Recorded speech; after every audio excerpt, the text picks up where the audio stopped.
articulate her reasoning, and at the end, it still turned out that she didn't want to go to church, or she didn't really believe in God and all of that, then I have to accept that. I might not be happy with it, but I also need to understand. So I can try to force you her. and the missus go to church, leave her at home? Or do you tell her to get in the car? all this grammar that you're speaking, man, let's go straight to the point. The bottom line is she getting in the car or not? To my beautiful girls, your smiles warm my heart. You turn bad days into good evenings. I promise to listen, to share, to guide, to provide, to protect, to love. All that is mine is yours. This is Stories by Emeka, the Fatherhood series.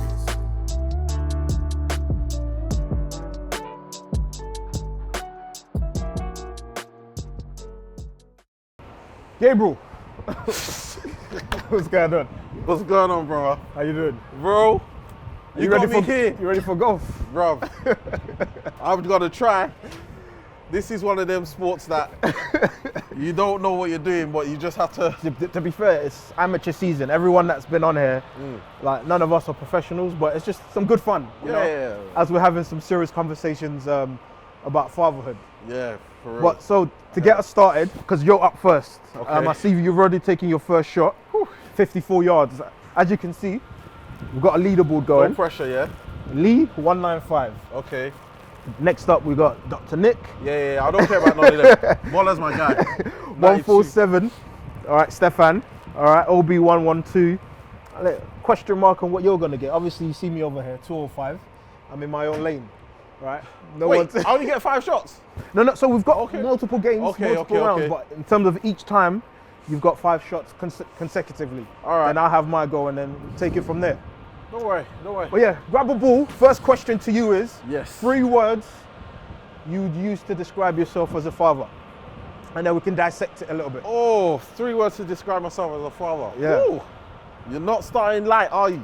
Okay. 3 words to describe myself as a father. I would say,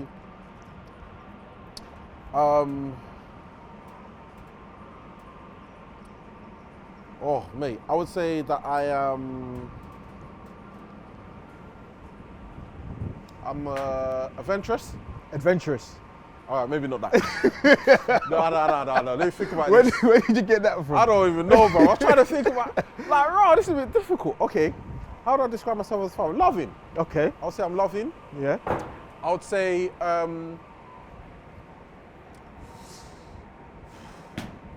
you patient? Yeah, that's... No, in fairness, actually, I'll put that one there. I would say, I think generally, I'm patient. And I would say, like I play my part, so I guess I'm active. Yeah. Yeah? Yeah. So we've got loving. You're thinking my mind. Yeah, I know you. Loving, patience, and active father. Let me let you take your shots. Woo! This is the real pressure. All right. For the record, let it be known, I'm not professional. None of us are. And I'm not a great amateur either. Whenever you're ready. Bro.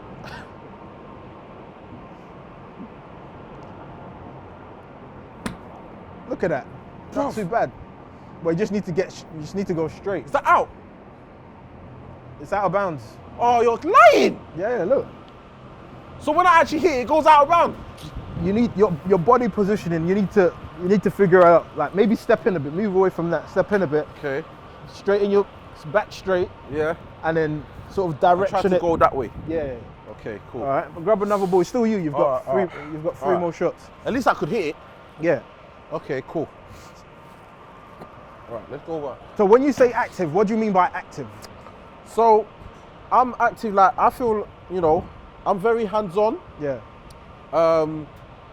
I'm very much involved in what my daughter's doing. Yeah. Like, I'm active in terms of the childcare. Yeah. I take her. I'm the one that takes her to nursery. I pick her up. Yeah. I'm the one that's putting her to bed. Yeah. I'm reading to her. You know, I know what she likes, and I can only know that because I spend time with her. Okay. In the, you know. All right. Yeah, I would say, and I'm generally somebody that I'm active in terms of just taking care of her. You know, taking care of my daughter. I don't think it's all down to my wife to do. Yeah. Does that make sense? Like I'm happy to change her to, you know, change a nappy. I'm not saying it's a nice thing, but I'm happy to do it. I do it, you know. Yeah. It's part of the responsibility, isn't exactly. it? You know.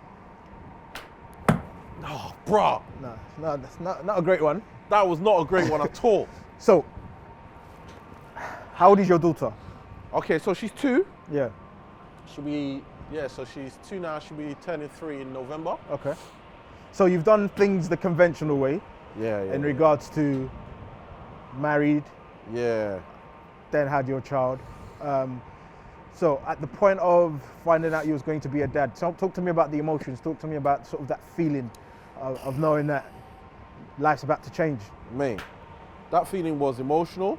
That feeling made me feel like, a lot of it was like, am I ready for this? Yeah. You know? And the funny thing is, yeah, I'm not sure if you ever are fully ready. Yeah. You're not the first person to have said this, to be fair. Mate, I just kept on thinking, am I ready for this? Yeah. Am I ready to have like another, being responsible for a little person? Yeah. You know? And then started thinking, am I making enough money? Yeah. You know? It's true, like, you know, the mind straightly. Trust me, you're thinking, how much is this gonna cost me now? I've got to think about this, okay? Yeah. About the car, we've got to change up the car. Yeah. Like, car seat, clothes, thinking nappies, it was endless, you know? Yeah. But the main thing was like, am I ready? Yeah.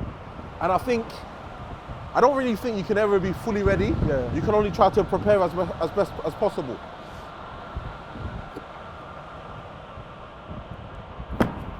Come on! I'm gonna get frustrated today, I can tell you. But that's your best one so far. Oh, swear down. 71. Oh, I'm not too far off 92. Okay, cool. So wait, is it where it bounces, where it first hits, or where it ends up? Where it ends up. All right, yeah. Cool. All right. Don't So worry, yeah, man. they're being a bit lenient with us with that, to be fair. So 92, I'm coming for you. So in regards to, okay, that's what you were thinking. So now the reality of once it's happened. So you're in the hospital, you've seen your daughter for the first time.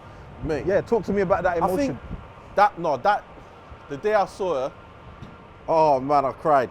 That was real emotion. Real tears. Real emotion. You know what's mad? Because during the pregnancy, yeah, because literally after labor, my wife, because of that, she had a tear, so she had to go away. And so I was holding my daughter, and it was just us in the room, you know. Skin to skin. Skin to skin. Yeah. Like I said, I'm doing the whole experience. Your whole I took 9 off yards. the top, everything. Trust me, whole experience. Belly exposed. Bruh. I didn't care. Trust me. But in fairness, my belly was a bit, trimmed down then. Okay. So, yeah, we just, it was just us two, and I was just thinking, no man, I was fully emotional. Yeah. And I was just like, I'm gonna be there for you. Yeah. You know, I'm gonna do my best by you. Yeah. You know, I'm gonna be active in your life. I don't want to be a dad by name. Yeah. You know, but I want you to know me and have a relationship with me. And yeah, I just seeing her there, I was just filled with so much emotion, because I think, especially for us, in the initial stages, we had some complications. Yeah. Before my daughter. Yeah. So you can imagine the emotion that we went through. Anxiety, all of that. Exactly. Yeah. So to have a pregnancy that was smooth, and then a daughter at the end of it, you know, I was just filled with, I can't describe that emotion. It was just overjoyed. I heard a little birdie told me that you was told off during the whole delivery, like. Oh, bro, told off is an understatement. The missus wasn't too happy Told with you. off is an understatement. I was getting blasted for everything. I didn't even do anything wrong. Well, I couldn't do anything right No, either. you need to put it out there so the viewers can decide whether you was wrong or not. Wait, let me even think about this. No, because I was on the phone. Yeah. Oh yeah, but that was different. No, but what do you want me to? No. Do you know what happened? Yeah. Why was you on the phone? No, we need to break that down. No. Why was you on the Listen, phone yeah, I during wasn't just- labour? Like, come on. No. It's not like that. It's not like that. Basically, during the labour, I was there. I was holding her hand. I was like, don't worry, you got this. She was just telling me, shut up, leave me alone, guy. So I was just like, No right. one cares about your motivation. So then when I'm like, okay, I'm moving away. She goes, where you going? I said, like, I can't win. So then I just thought, let me be here, but not be too close, but still show that I'm here. So in the meantime, I'm like, so what am I gonna do? So like, I was just like, I was just going on my phone and, cause I was thinking, okay, do I text somebody like, what did I do in this? You know, cause I was still, and then yeah, she just wasn't happy, but then. So what did she It's all say? in the moment. Why are you on the phone? Or No, I'm gonna break that no, she phone? didn't say that. She said, she was like, Gabs, you know, I'm gonna tell you, I'll break that for you, Gabs. But I'm saying in a PG version, but basically what she said was not nice. She was very much like, she's going to break my phone if I don't pull it down, and all them things. Was just like, but yeah. Yeah, so lesson learned next time. Yeah, definitely. Yeah? Oh yeah, definitely. All right, so now okay, let me take your shot. No, I got this one. You sure? Your last one? I'm not sure. Oh, bro, I haven't got this. All right, my turn. 71, I'm creeping. I can get that 92. Yeah, I think I can get we'll that. see if you can really get it. So for me, in terms of understanding fatherhood, so you've had 2 years of experience now. All right, talk to me about some of the challenges that you've had to face sort of during this short period of time, and what are some of your anxieties over the next few years coming up? You know the thing is, yeah? Yeah, You know, babies, they speak a language you don't understand. yeah, And that's probably the thing that drives me crazy, because you think you know what they want yeah, and it's totally opposite. yeah, You know, they can be crying, they're crying, you think it's for food. It might not be food, it might just be that they just want to be held. yeah, You know, so it's understanding babies was a big thing for me initially. And now she's at the point where she's talking. So she's actually saying things to me like, no, daddy.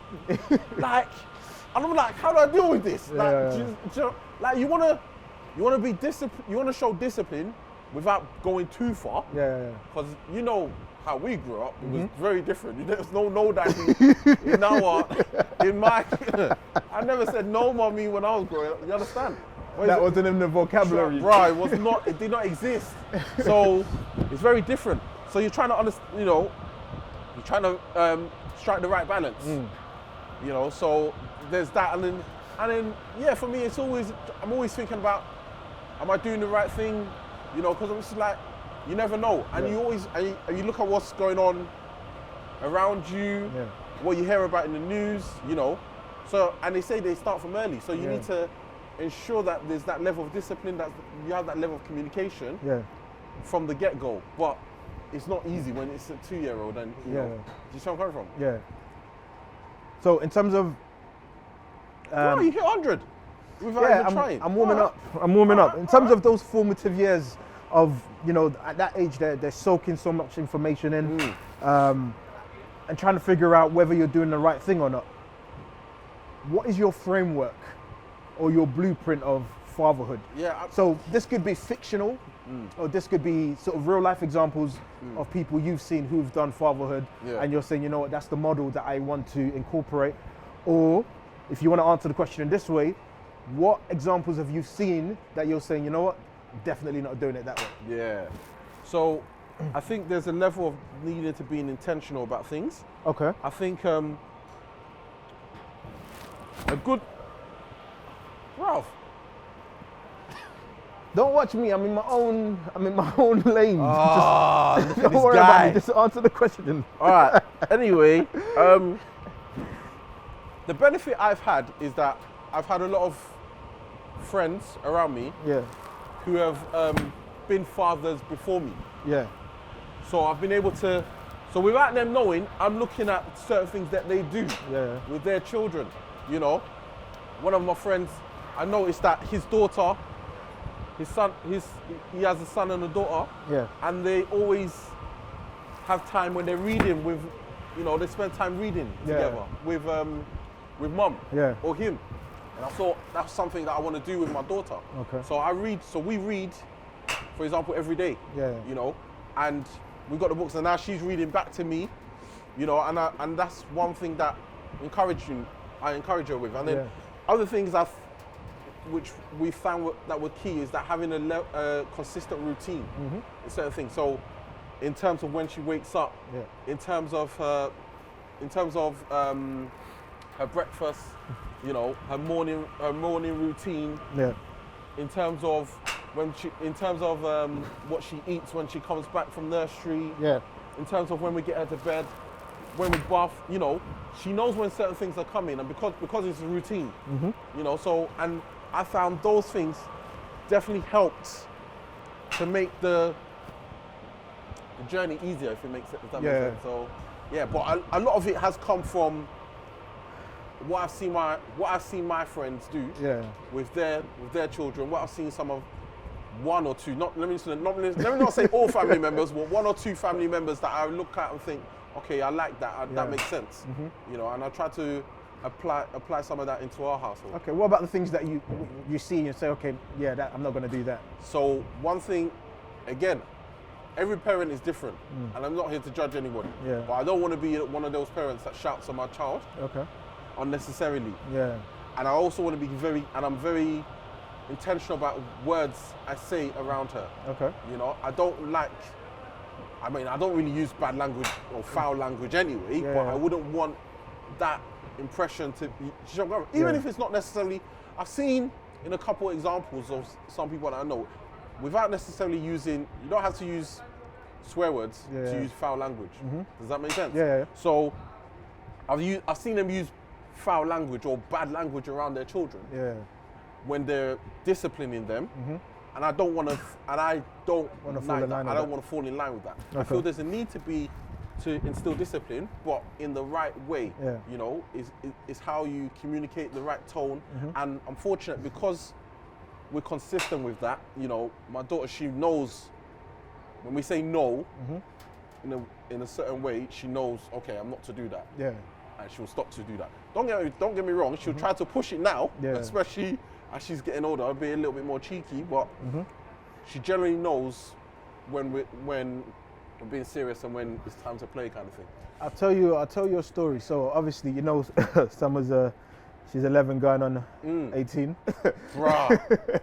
In terms of since secondary school, I keep saying this. It's like something just flips, and it's like some of the conversations that we have are fully like, okay, this is somebody that's growing with their own minds, their own emotions. And so I remember one particular day she was acting up, and obviously the default is, how were we raised, and how would my parent have dealt with this situation?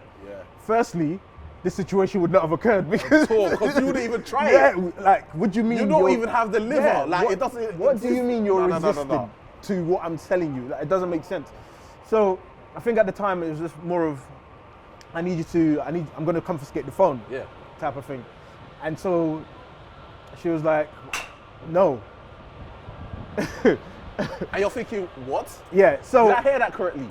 So again, without wanting to shout and do all of that, I wanted to sort of be a communicator. And so I'm obviously trying to communicate with her. So eventually, to myself, I had to kind of pause, and I say to myself, how should I deal with this? Because if she's being resistant and I end up shouting, because for me, going back to the default, if my dad shouted, game over. Know it's done. You know what I mean? You're doing it automatically. 100%. Mum shouts, you know what 100. Time it is. So, but then for them, the shouting was working because we've been trained in a certain way. Exactly. So obviously, we're trying to parent a different way. We're not trying to invoke sort of the physical discipline. Bring in the culture. That we. So there's obviously our mindset has kind of shifted a little bit. So it's like, are we getting it right? We don't know, but this is what we think is the right thing. So I said to myself, if I lose control, that's when I might start shouting. Yeah. But what would make me even more mad is if I'm shouting and it doesn't work. It doesn't work. Where do Where you do go from here? You just. Do you know what I mean? Because if I've already said this, the ceiling is shouting, I'm not physically gonna hit. Because with parents, once they've shouted and you're still not doing, my friend, go and get the slippers. Yeah. Go and get the cane. Go and get the belt. So you know there's another level that they could have gone to. Yeah. So with us now, there is now another level after shouting. So I said to myself, okay, I can't fall into that trap of shouting because if she's still resistant, then it's almost as I've lost all power. Yeah. So my thing was, I just said to her, Summer, remember this moment of what you're doing because there's consequences to your actions. And I just left it as that, and I walked away. And then later on down the line, once her hormones or whatever is going on in your head for you to say no to me in the first place has calmed down, and we've now re-established who runs this ship. Yeah. Obviously she's apologetic, but you know, we still have to go through the consequences part, and then obviously re-establish that control again. So it's important what you say in terms of that shouting. It's like, how far are we willing to go with that, and is it a tool that you want to actually use? And if you do have to use it, knowing that you're using it to the point where it's still effective. Do you know? But with a 2-year-old, what do you do when she's telling you no? First and foremost, you're in shock. Because you're like... Where did you learn the word from? Where did she learn it? Did you say no to her? I never... Bro, I don't know where she learned it Because from. with me, I try not to say no. I don't It's like, say no. you say, you don't want them to have something, but rather than just say no, you use a longer vocabulary to go around the whole no, because it's easy for them to pick up no, isn't it? Yeah. But, bro, when she said to... It was, like, I can't remember what was the situation. I think it was...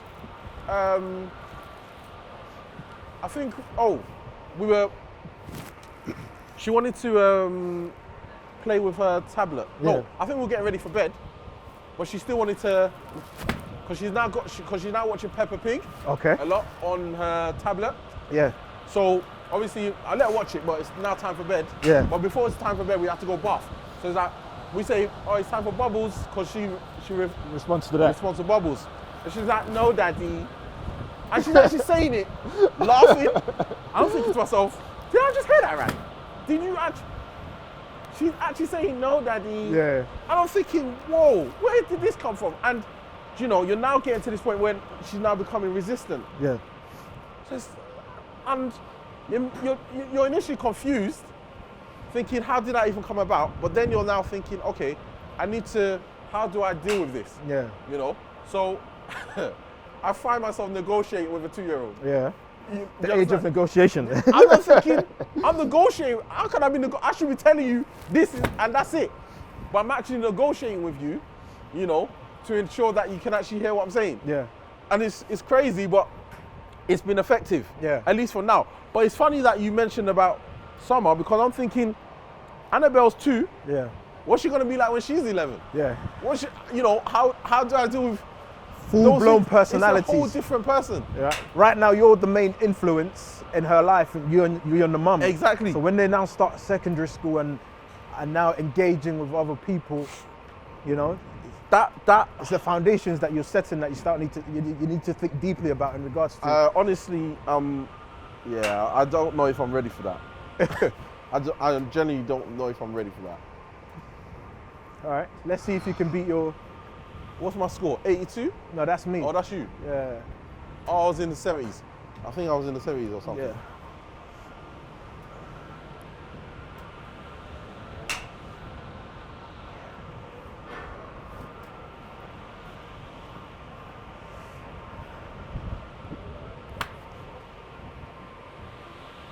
I don't even know where I went.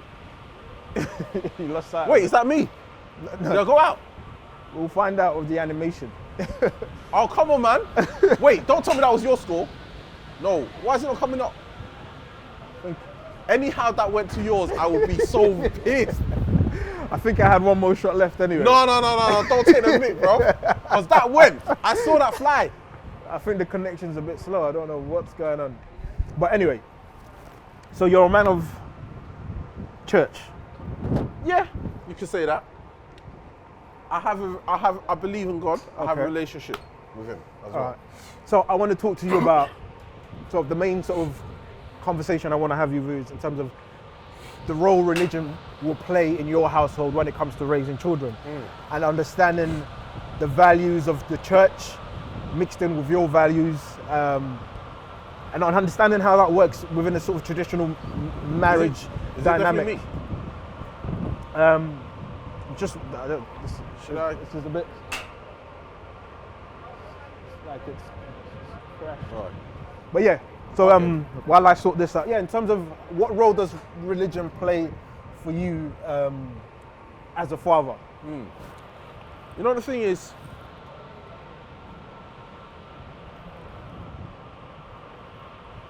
it's not as much as to me. It's not necessarily religion. Yeah. It's more about relationship. Okay. Do you understand? And there is a difference, because religion is kind of like following the. Religion is like is the act. Yeah. If that makes sense. It's like the equivalent of it's like the going to school. It's like the system. Do you understand what I mean? It's not necessary. But in terms of don't tell me I lost it. Yeah, it's gone. We don't know about that one, so just do it Bruh! again. Just do it again. Violate. But yeah, Oh, so when you man. say relationship, So in terms who's the so- relationship with? So relationship I have with God. Okay. Do you understand? So yes, I have a belief in God, and I have a relationship with Him. I believe, and when I say I have a relationship, in terms of I pray, I pray. I'm not gonna say I'm the most active or the best prayer, but I try to pray. Yeah. I try to read my Bible. Yeah. I try to listen to gospel music. Yeah. And generally surround myself with good energy. And that's why I say it's relationship as opposed to religion, where it's more like I just go to church on Sunday for the sake of it. Yeah. Do you see where I'm coming from? Because Okay. sometimes people just want that structure. So you have your school, and then you have your weekend, and you have your church on Sunday, but Okay. it doesn't actually play any dividends. In terms of what that means for Annabelle, my daughter, Yeah. it's more about we're trying to bring her up in things that we believe in. Okay. So we try to when we pray, we try to pray as a family. Okay. Albeit she may not necessarily fully understand it, Yeah. she's able to still be involved to an extent. Do you understand what I mean? Yeah. Like even when we're saying amen, she says amen. Amen. Amen. Children of God.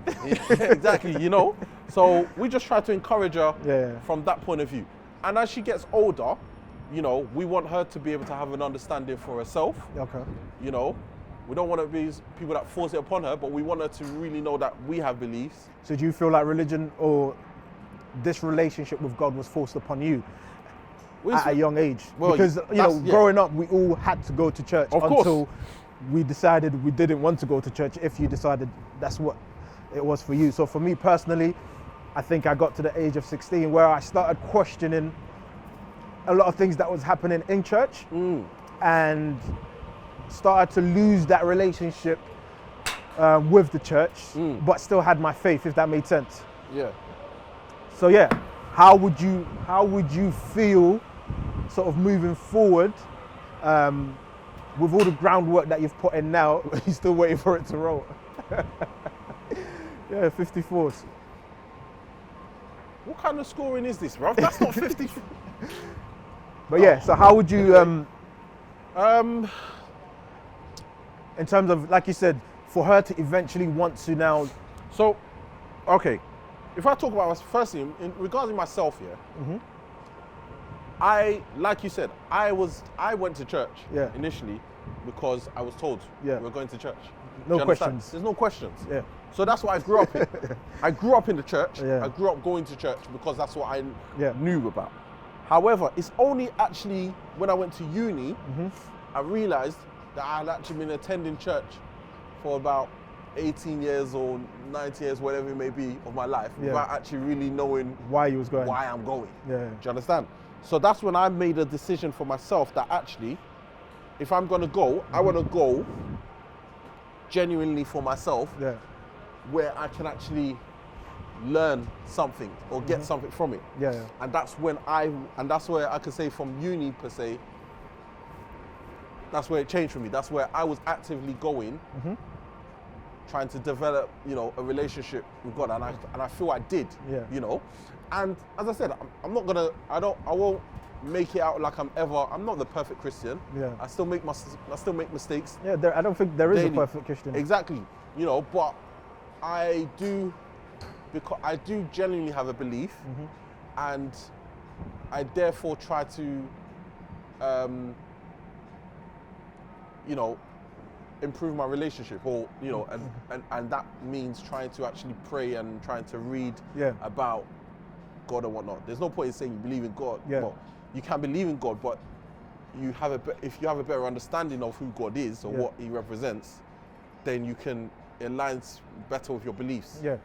So if you weren't forced for all those years, come on, how is it that? At what age would you have stopped going to church? Especially if you didn't understand why you was going.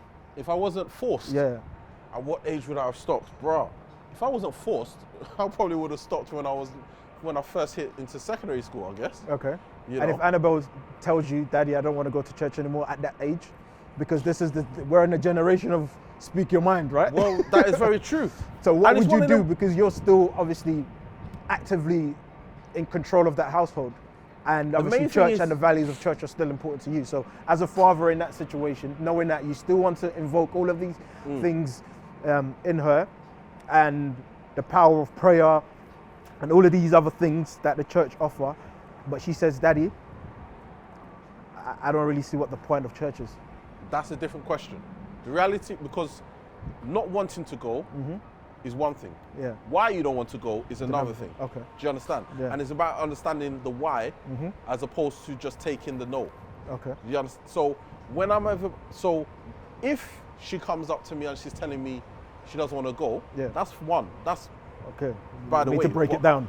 Let's break it down. Give me an understanding as to why you don't want to go. Yeah. And maybe from when you then talk to me, I can then from what you then say, I will know how to respond to that. If it's more of a thing that you don't, if it could be, because it could be various things. It could be that you don't really get the message in the church. That could be down to the culture of the church, the beliefs that particular church,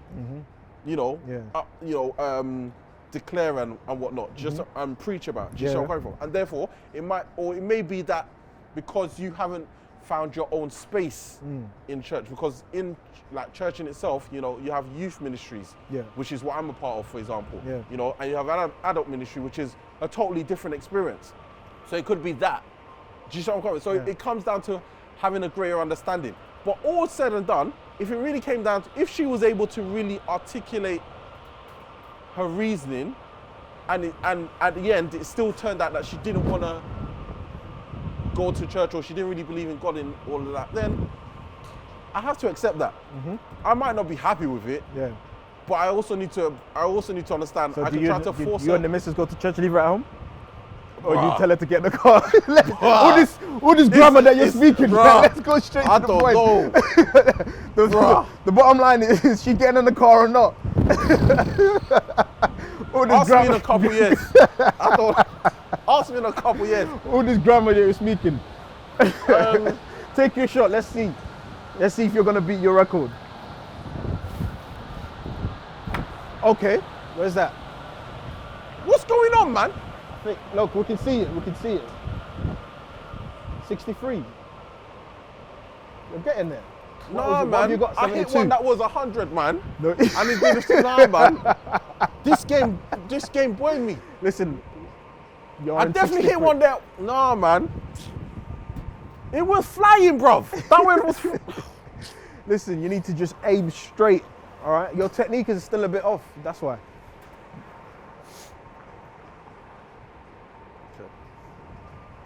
All right. So with you now, because I'm trying to get to the point of you being a father and how sort of your faith is playing a role in regards to how you are fathering your child. That's a good hit, but you're slicing it. You know when we're playing football and outside of the foot, that's what you're doing. You're slicing it. Okay. All right.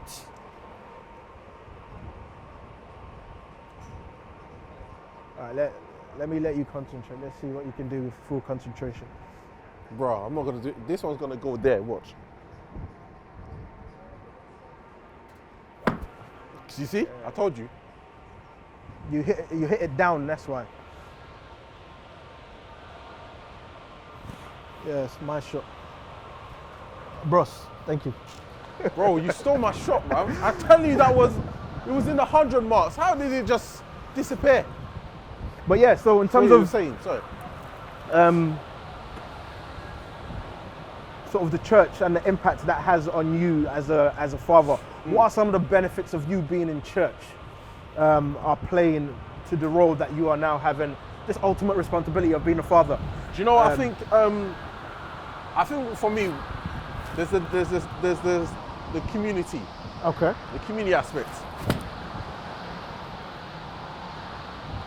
I said community and you just knocked one out the park, boy. Hi. 158. Anyway, let me not stun you to silence, please. Yeah, no, there's the community aspect, which I've found to be really beneficial. Yeah. For various reasons. Self-development, just networking, exposure to new things and whatnot, you know, Yeah. different thought processes, you know, and relationship. You know, I've developed some great relationships from some of the people that I've met in church, Yeah. which has then opened up my door to understanding other things, particularly in terms of like fatherhood as well. Yeah. You know, because So would you say there's a support network Yeah. within the church for Exactly, fatherhood as well? yeah. Okay. there's you know, and as I can say, some of the best examples of fathers, active fathers, I've seen from a couple of my friends or so within the church. Okay. So, you know, when we talk about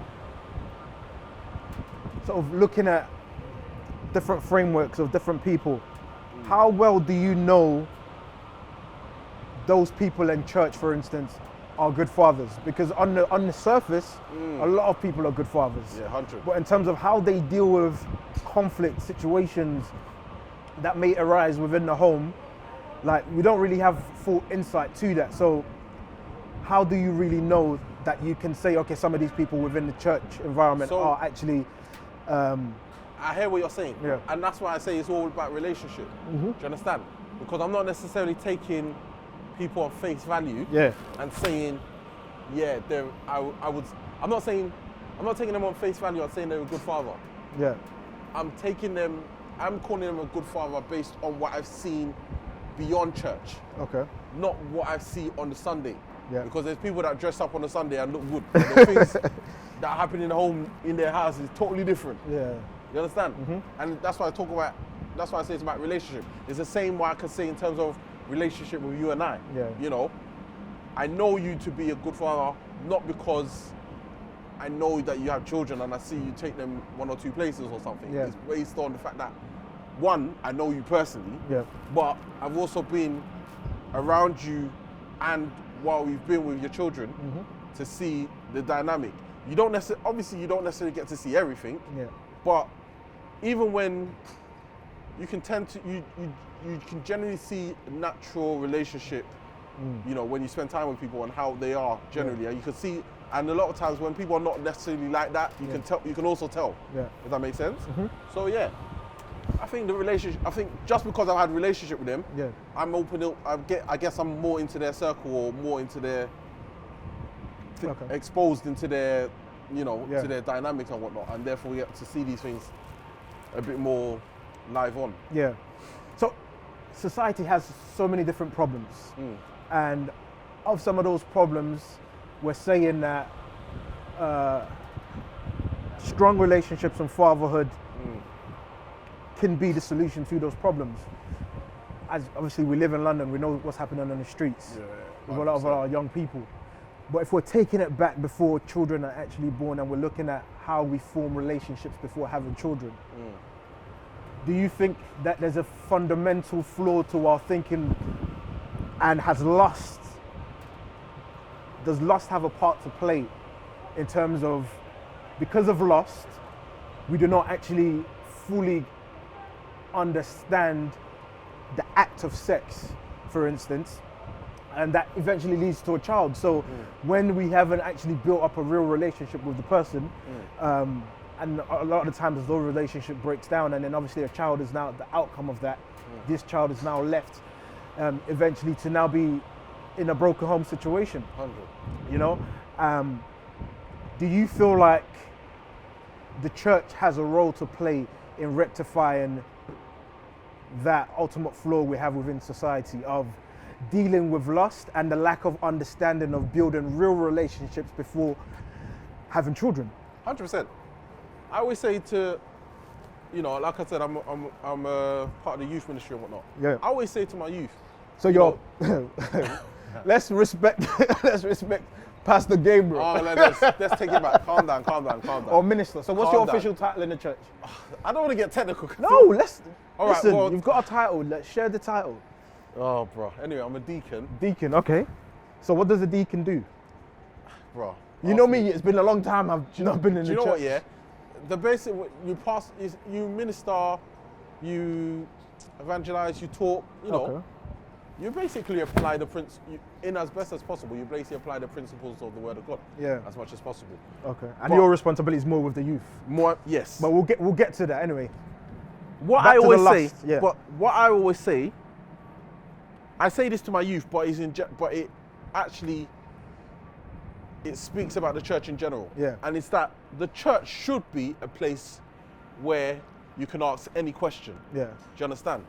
And you should have the confidence to be able to ask any question in the church, because if you can't ask it there, you're gonna go get the answer from somewhere else. Yeah. And probably get the wrong answer. Yeah. You see where I'm coming from? So in terms of what we're talking about relationships, yeah, the church should actually be a place where they teach you the right things and about what a relationship should look like and whatnot. The unfortunate thing is, a lot of churches talk about relationships from the point of view of marriage. Yeah. And yeah, while that is important, that's not necessarily, you're not gonna go from zero to 100 like that. And this is the point I'm always trying to make in terms of, it's like we try to act oblivious to the fact that young people are in relationships, and it's like, it's almost as if it's ignored up until we can only have this conversation when you're married. So do you feel like that conversation needs to happen? That's your best one, but it might still be out of bounds. Landing. Ooh. It's not gonna count. What? It's not gonna count. It's not what you mean, what? It's out of bounds. Why is it still saying you? Just don't worry. It's Bro, fine. I'm about to take your shots. Yeah, it's fine. We can just register the score. It doesn't matter what names on there. Okay, you're Yeah. gonna take my shot then. Yeah.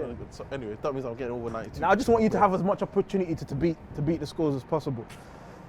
But yeah, so do you think that the church needs to be realistic with its expectations of not just having conversations about relationships once it's Of at the course. point of marriage? Because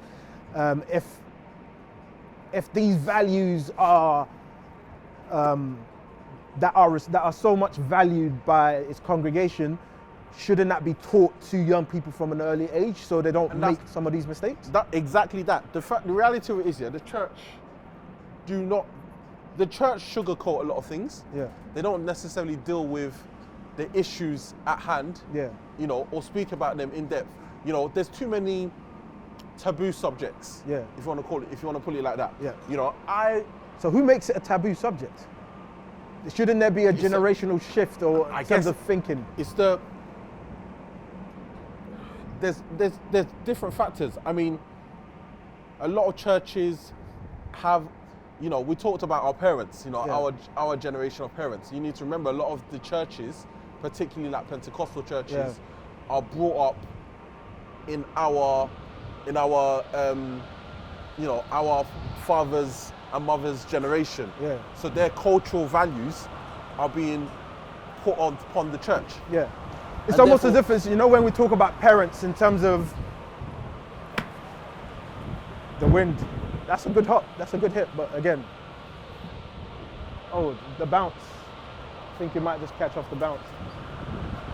So, for instance, the point I'm trying to make is, you know, when some parents ignore some of the issues that their young people might be facing because it's a taboo subject. I don't want to talk about sex with my child, with my daughter. I don't want to talk about potential periods when the time comes. But they expect you to also know about it.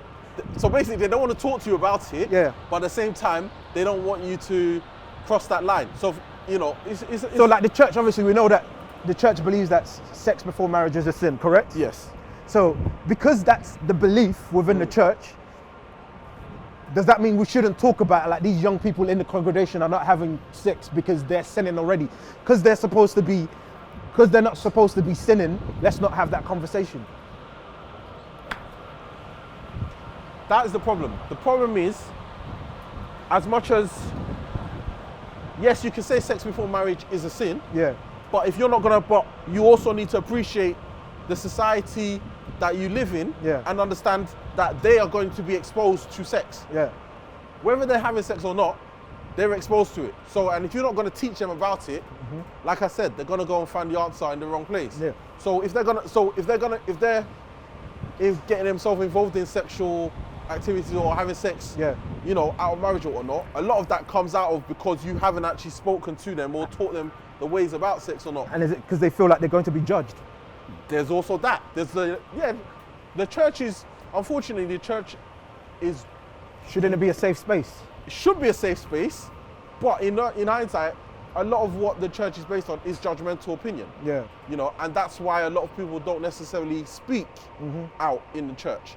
You know, I can't speak for everyone. I know for myself, and within my youth ministry, we try to provide like a safe space. Yeah. We even have a thing that we do on a monthly week. It's called Real Talk Sundays. Yeah. And the whole aspect of it is whatever the topic is, we talk about it, we get real with it. Yeah. There's no sugarcoating about it. We just say it as it is. There's no, do you understand what I mean? Yeah. And at the end of it, we try to teach you something from it. And even with what we say, we also appreciate we can teach you something, but that doesn't necessarily mean you will not have, you're not gonna have sex. Our aim is to provide you with as much knowledge as possible. Yeah. The decision is still gonna come down to you. And that's all you can do, really. You see what I'm going on? Yeah. If you actively take that decision to give the information to the children and whatnot and to your youth, then that's the best you can do. Yeah. And but at least they are better equipped with the knowledge of what can come, or you know, from the decisions they make. Okay. And if you take fatherhood, like you said, a lot of people that are getting involved in sex or whatnot don't necessarily, you know, they don't understand that one of the not complication, but one of the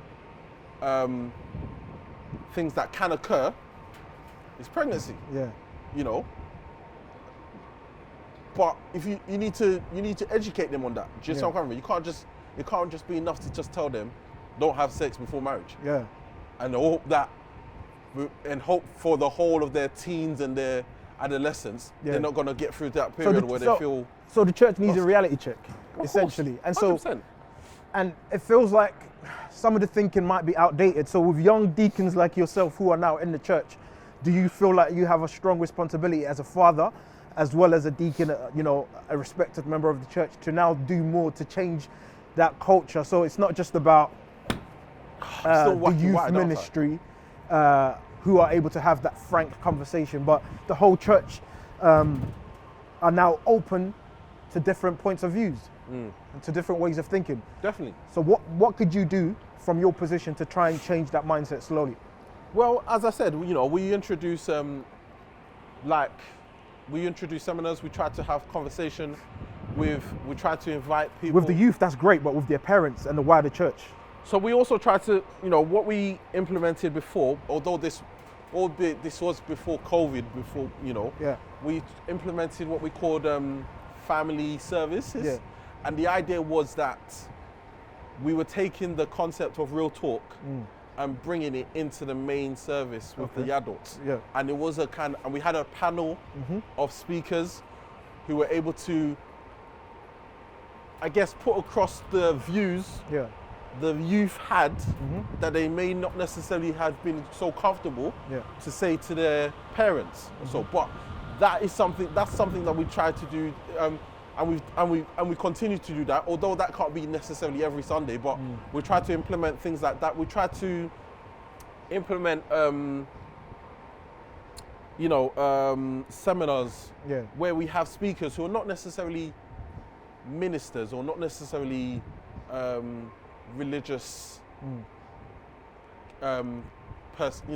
personalities or so, because you need a rounded view of opinions and things, and you have people that can offer great intel who do not necessarily have religious or such religious beliefs, if that makes sense. Okay. So you need to be able to provide that kind of environment as much as possible. Yeah.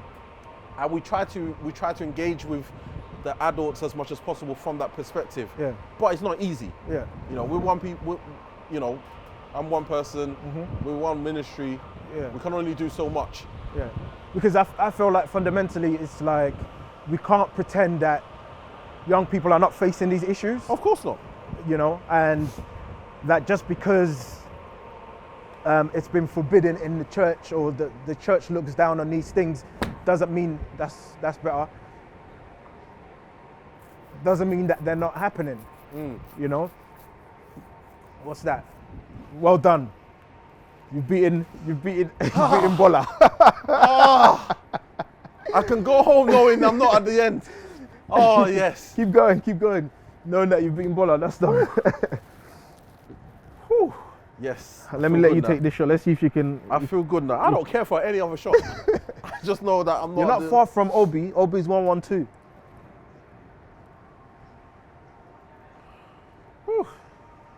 Yeah, I mean, there's so much the church could do. Yeah. To help with the young generation. Yeah. You need to understand, like,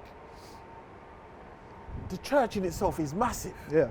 The amount of people that go to church genuinely, and it's not even whether you're going in physically, whether you're tuning in virtually. I mean, it's one of the biggest platforms in the world, and yet we're not using it enough to help influence the younger generation with real positive, outlooks, that are not just judgmental and not just based on what what you were brought up with, but also based on what is actually going on in society. Yeah. And that is how you get people back into the church. That's how you get the youth into the church. Yeah. Because if they came in with great knowing that actually what you're teaching me is real. What you're teaching me actually is what applies to my life. And of course, why would I not listen? All right.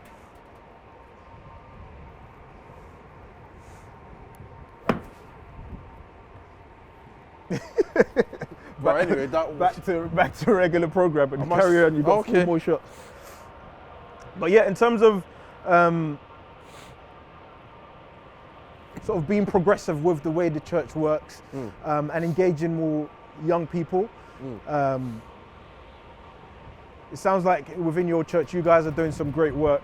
I mean, we're trying, don't get me wrong, but you always look at it like this, you can do more, and you want to do more. You need to, we're trying, but we're still restricted, but that's the whole point. The aspiration is to continue to try and continue to try to bring that change.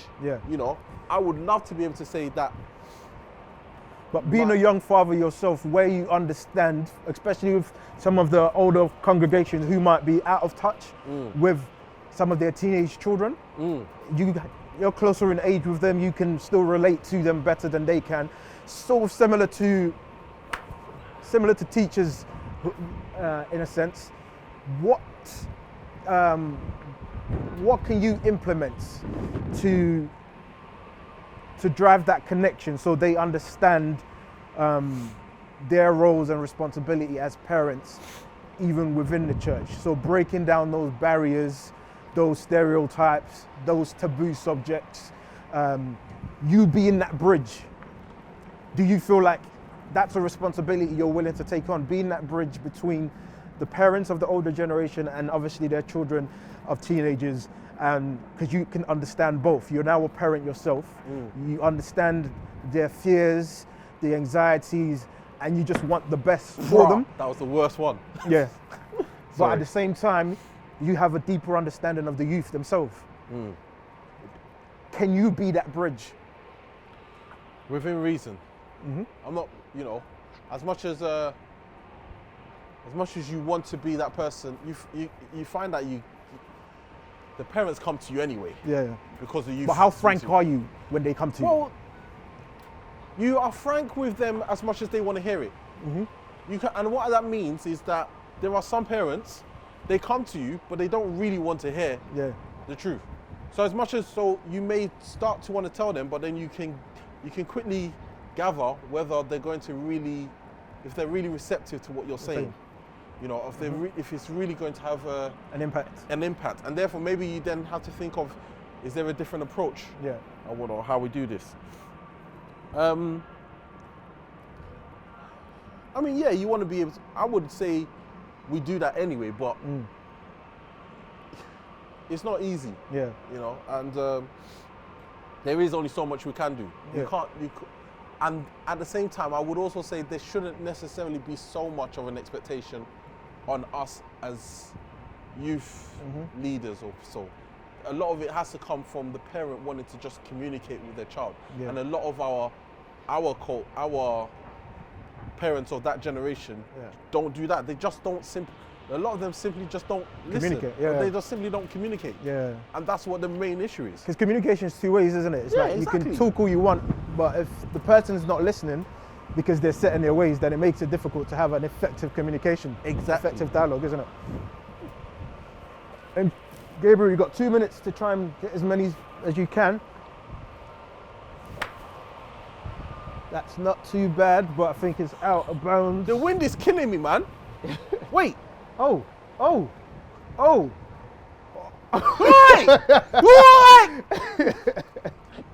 Oh, yes. 144. Jeez. 144. Who Get have you in. surpassed? Okay, you've gone past OB. Okay, calm down. Sorry, I got too excited. My bad. You got 90 seconds. Let's see what you can do in that time.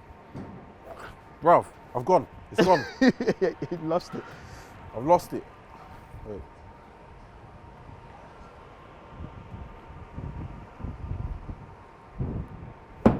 Bruv, it's gone.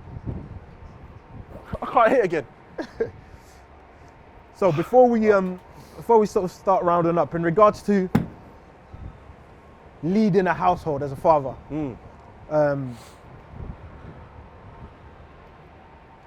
what's your approach in leading a house? Are you doing it from a biblical perspective in regards to wives submit to your husband type of mentality? What framework are you currently using at home to lead your household, or are you leading? Okay, so let me not make the assumption. Okay, so 30 seconds. Bruv, I think you've hit your best shot already, man. I've hit my best shot. I don't care. I'm not finishing last. I've done quite well today. I think I'm safe to say 144. 144.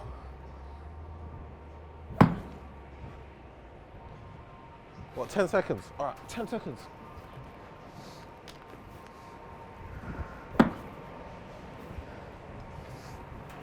144, well done. 144, I will take that.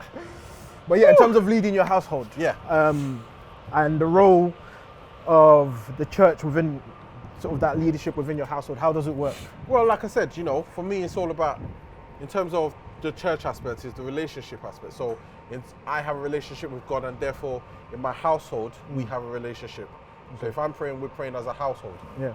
And that's how I bring up from that point of view. In terms of the whole wives submit to your husbands, husbands love your wives. Wives submit to your husbands, that's an instruction from or for a wife, not, do you understand what I mean? Yeah. But the whole aspect of submitting, it means it's more about the respect level. Okay. Do you understand? It's not that she becomes my servant or my slave or anything like that. Yeah. You know, we're not in that generation. Do you understand? Yeah. So that's not the aspect. That's not what it is. It's more about just having the respect for me as the man and as her husband. And I can say my wife does. Yeah. You know, there's no decisions that are made that I haven't had the final overall say about, if that makes sense.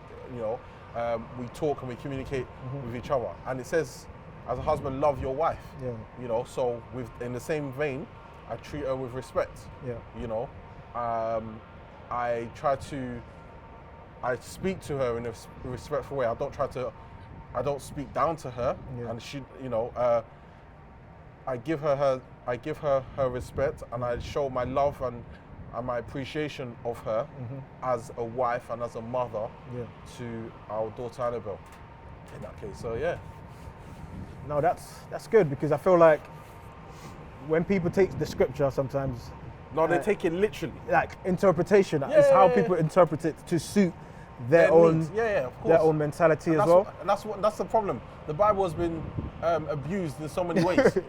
There's so many people that abuse the Bible. Some people will take a scripture to, you know, manipulate about and say it's all about making money and the way they, do you know what I mean? And or they manipulate so many different things. Like they don't read. You know, you can read something and you're reading it out of context because you literally just read a verse as opposed to understand the chapter it's come from, kind of thing. You know, you're just saying it to suit your needs. So yeah, a lot of people take it out of context, but that's what I'm saying. That's why I say when you say something like submit to your wife, submit to your husbands, it doesn't mean that I should be calling you to say do this, do that. Do you get me? I think just before we finish, we always want to learn from our mistakes and some of our flaws. Yeah. And as men, we need to be open about some of those weaknesses, some of those flaws, so we can have those conversations. So what would you say in the 2 years you've been a father that is your current flaw as a father, something that you are conscious about, that you are working on to be better at? So like you said, you finished it with the right thing. Because I won't say it's my flaw, I'll say it's the thing I'm working on. My thing that I constantly work on to improve on. And I would say that's my communication. Okay. And with who, your child or your wife? Both. Okay. In terms of my daughter, there was a point where she was very much, I mean, I guess it's natural, but she was very much attached to my wife. Yeah. And my involvement. You felt distant? Yeah, it was very minimal. But over time, we have developed our own relationship. Okay. You know, so when I spend time with her, it's natural. Yeah. You know, and like I said, I read to her, I pick her up and whatnot. We have our own relationship, and that's come through spending time and communicating with her. Yeah. And in the same vein, you know, I could say as a husband, I wasn't necessarily the best communicator. Yeah. You know, there's sometimes it's not what you say, it's how you say it. Yeah, yeah. You know, I wasn't necessarily the best communicator early on, and I could tell because of how that impacted on her. Yeah. But over time, I've learned that's something I continue to work on. But you don't become the best communicator just like that. You have to. It's something that you continuously work on because, well, you're technically supposed to be in a marriage till death do you part. You know, that's the hope. That's the prayer. That's the hope. Exactly. So. You know? If you think of it from that point of view, you can always improve your communication. And in the same way, as my daughter continues to grow, I need to constantly evolve my communication, especially as she's getting older and she's becoming more of a, well, she'll go from a girl to a woman and so on. All right. And in terms of your joyful moment, things that you know that you're doing well, that you're going to continue doing well, some of your strengths of a father. Being active, like I said, having an active role in the life of Annabelle. Are you present? I'm very present. Like, I know you're physically there, but are you paying attention? Yeah, 100%. Like I said, I know, I can tell you what she likes. I know what she likes. I know her colors. I know when she's saying what she's saying when she's saying certain things. Yeah. Even though she might say one word, but it comes out, and I know, I get it. I understand her. I'm present in that sense. You see where I'm coming from, and you can tell through our interactions if you're you know, when you're around us, how we are. Yeah. You know, so I think that's something I'm very happy about myself, and something I will continue to do. Yeah. And I guess showing love. Showing love. You know, that's not something every, you know, fathers are necessarily known for. You know, showing love. Yeah. To their children like that. But I want to be. I like being known or being thought of that way. Yeah. You know, and I want to continue to be thought of that way. Would you be emotional in front of your daughter? Yeah. Yeah. Yeah. Why not? Yeah. Okay. Mate, I'm mad. Mate, there's nothing. If anyone that tells you that men are weak for showing emotion, they don't know what a real man is then. Okay. The truth It's is interesting. Because not everyone thinks that way, but Yeah, it's a good thing that, you know, we have different perspectives on that as well. Of course. But the thing is, when it comes in terms of showing emotion, I think it's not about not showing emotion. It's about who you're showing emotion to, who you're vulnerable with. Yeah. Just where I'm coming from. It's not, you're not going to be vulnerable with everyone. You're not going to okay, maybe if you're close guys, they can see your vulnerability, but you're not going to go out and start crying in the middle of the office, and people start asking, bro, what's going on? Do you get me? But there's nothing wrong with showing emotion. So I think emotion, you know, and recognizing that as a man just makes you even more of a man. Gabriel, thank you for coming. Yes, that 144. So let's have a look at, let's revisit this league. Way. Lee's still where he's at. Dr. Nick. Stefan is now third. So you're comfortably in fourth place. And then Ade is rock bottom. All right. Woo. But again, thank you. And then I beat the 92. That's all I wanted to do. it would take. You've beat 2 actually. But 2 even. Yeah, man. It's been great.